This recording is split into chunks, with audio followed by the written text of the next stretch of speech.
Have you ever looked at the Philippine flag and wondered why it looks the way it does? Or why the Philippines is even called the Philippines? Today, we're diving into the fascinating history of the country's flag and name, from its first use to the stories hidden in its colors and symbols. Back in 1897, during the fight for independence, General Emilio Aguinaldo, who would later become the first president of the Philippines, was living in exile in Hong Kong. While there, he had an idea.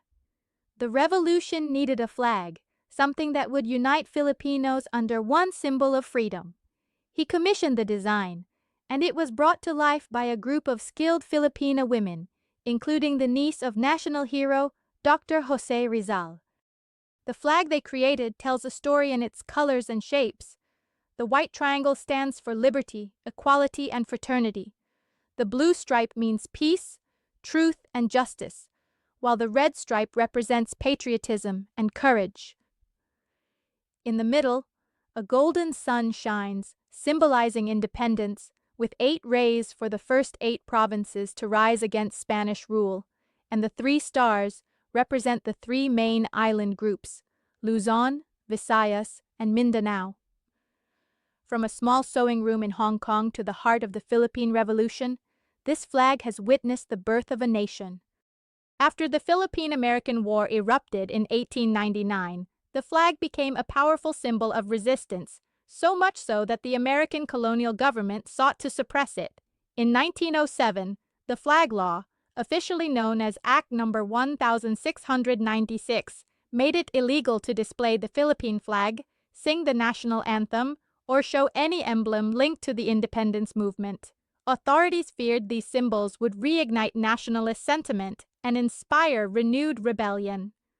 For more than a decade, the flag survived only in secret, hidden in homes or quietly unfurled during private gatherings.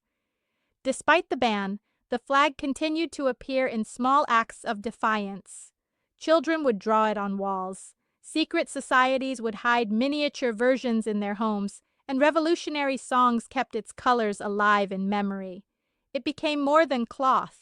It became a symbol of hope and resistance. By 1919, however, tensions had eased. The United States, promoting greater Filipino self-governance under the Jones Act of 1916, sought to improve relations with local leaders. Lifting the ban became a political gesture, a way to acknowledge Filipino identity, reduce nationalist resentment, and build goodwill, even though the Philippines would remain under American control until 1946. At this time, the Philippines did not yet celebrate its own distinct Independence Day. Instead, Independence Day was observed on July 4th, the same day as the United States. This was because the Philippines was still a U.S. territory, and formal independence was granted on July 4th, 1946. It wasn't until 1962 that the Philippines officially moved Independence Day to June 12th, commemorating the day Emilio Aguinaldo declared independence from Spain in 1898. For decades, both countries shared the same Independence Day, a little-known historical fact. By the time Independence Day was officially recognized, the flag had already become one of the most powerful symbols of the Filipino identity. But that raises another question. Where did the very name of the country come from? Because just like the flag, the name Philippines has its own history, one that stretches back centuries before independence. The Philippines was not always called the Philippines. Long before Spanish ships arrived on its shores, the islands were known by different names in various regions, from Mai in Chinese records to Luzon and Sugbu among local kingdoms. It was not until 1543 that Spanish explorer Ruy López de Villalobos named the islands Las Islas Filipinas in honor of Prince Philip of Spain, who would later become King Philip II. Over time, the name stuck, even surviving the country's transition from Spanish to American rule, and eventually into independence. King Philip II of Spain ruled during a time when Spain was a global superpower, with an empire stretching across Europe, the Americas, Asia, and the Pacific. A devout Catholic, Philip II was deeply committed to spreading Christianity throughout his vast territories. This religious mission played a central role in Spain's colonization of the Philippines. Spanish missionaries arrived alongside soldiers and settlers, establishing churches, converting indigenous peoples, and integrating the islands into the Catholic world. This blending of faith and empire shaped much of the Philippines' culture, history, and identity, effects that are still very visible today. In the 1970s, as part of a push to forge a new national identity, then-President Ferdinand Marcos proposed changing the country's name to Maharlika. Marcos claimed the term meant nobly created or free man, and he promoted it as a way to shed the colonial associations of the name Philippines. However, the proposal faced significant public debate and ultimately failed. One of the major reasons for its failure was that historians disputed Marcos's definition, pointing out that Maharlika actually referred to a warrior or feudal class in pre-colonial society, not a free man. This historical clarification complicated the proposal and ultimately prevented the name change from moving forward. While the Philippines' name reflects centuries of foreign influence and colonial history, the country's identity is also deeply connected to its unique natural heritage. One of the most powerful symbols of Filipino strength and pride is not found in flags or names, but soaring high in the forests, the majestic Philippine Eagle. Known locally as the Haribon, or Haring Ibon, meaning king of the birds, the Philippine eagle is one of the largest and most powerful eagles in the world. It is endemic to the Philippines and embodies the spirit of the Filipino people.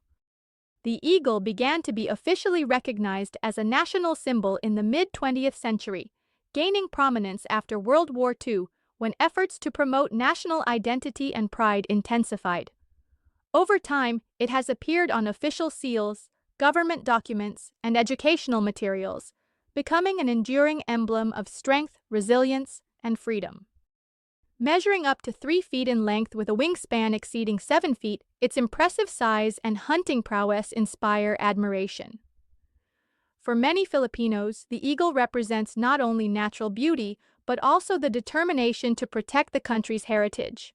Its diet consists mainly of monkeys, large snakes, and other small mammals, which has earned it the nickname monkey-eating eagle, though scientists now know it eats a much wider range of prey.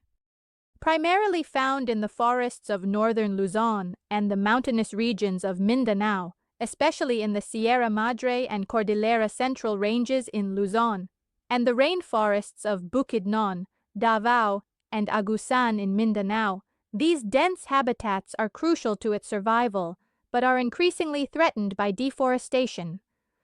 Unfortunately, the Philippine eagle is critically endangered, with fewer than 400 believed to remain in the wild. This status has made it a symbol of national pride and conservation efforts alike, reflecting growing Filipino awareness of preserving biodiversity. Its story soars alongside the history told by the flag and the country's name, reminding Filipinos of their unique identity and the importance of safeguarding it for generations to come.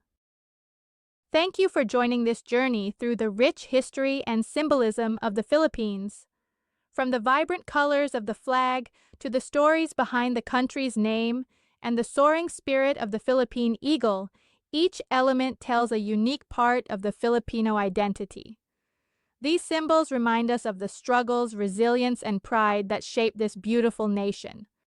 If you enjoyed this video, don't forget to like, subscribe, and click the bell for more fascinating stories about the Philippines and its culture.